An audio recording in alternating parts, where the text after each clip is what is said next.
काली one की गहराइयों से एक ऐसी चीख गूंजी कि मानो धरती का कलेजा फट गया हो। यह कोई साधारण आवाज नहीं थी, न जानवर की, न इंसान की। यह एक ऐसी चीख थी जो हड्डियों में सिहरन पैदा कर देती थी, जैसे कोई प्राचीन आत्मा जंगल के गर्भ से चिल्ला रही हो। पास के गांव सूरजपुर में लोग अपने घरों में सिमट गए। बच्चे अपनी माँओं की गोद में छिप गए और बूढ़े बुजुर्गों ने मंदिर की घंटियां बजा दी, ये सोचकर कि शायद कोई दैवीय शक्ति उनकी रक्षा करे। अर्जुन, एक 14 साल का लड़का, अपने घर की छत पर बैठा तारों भरे आकाश को देख रहा था जब वह चीख सुनी। उसका दिल धक धक करने लगा। वह सूरजपुर का सबसे जिज्ञासु लड़का था, हमेशा जंगल की कहानियों में खोया रहता था। गांव के बुजुर्गों की बातें, जंगल में छिपे खजाने, भूत प्रेत और जादुई जीवों की कहानियां उसे रात रात भर जागने पर मजबूर कर देती थीं। लेकिन आज की यह चीख कुछ और थी। यह कोई कहानी नहीं थी, यह हकीकत थी। माँ, यह क्या था? अर्जुन ने अपनी माँ सरला से पूछा, जो रसोई में रोटियां बेल रही थी। कुछ नहीं बेटा, सरला ने बिना नजर उठाए जवाब दिया। जंगल की आवाजें हैं, रात को बाहर मत जाना। लेकिन अर्जुन का दिमाग शांत नहीं था।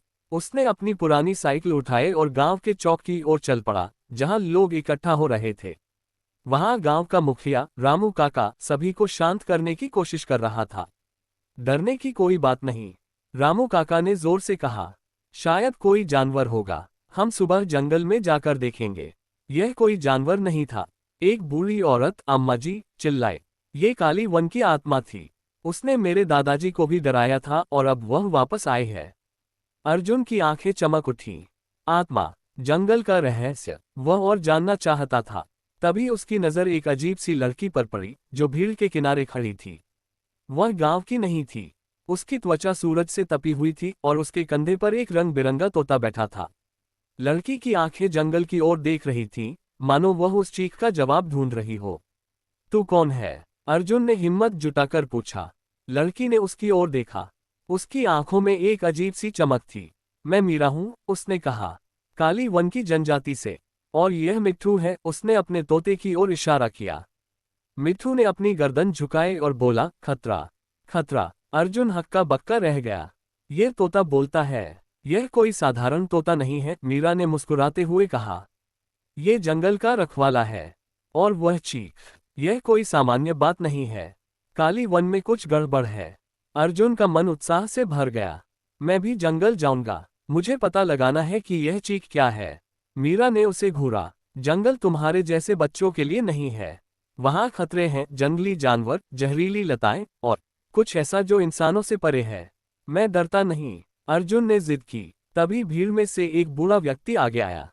उसकी दाढ़ी लंबी थी और वह एक लकड़ी का डंडा लिए हुए था। ठहरो बच्चे, उसने गहरी आवाज में कहा। मैं साधु बाबा हूँ। काली वन के रहस्य मुझे मालूम है।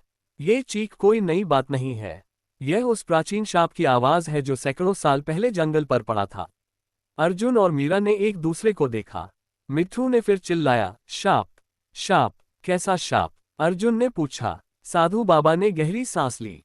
काली वन में एक प्राचीन सभ्यता थी। उनके पास एक रत्न था, काली का चंद्रमा। उस रत्न में जंगल की सारी शक्ति थी। लेकिन लालच ने उस सभ्यता को नष्ट कर दिया और रत्न के साथ एक शाप जंगल में छा गया। अब वह चीख उसी शाप का हिस्सा है। तो क्या हम कुछ कर सकते हैं? मीरा ने पूछा। हाँ, साधु बाबा ने कहा। लेकिन इसके लिए हिम्मत, बुद्धि और एकता चाहिए।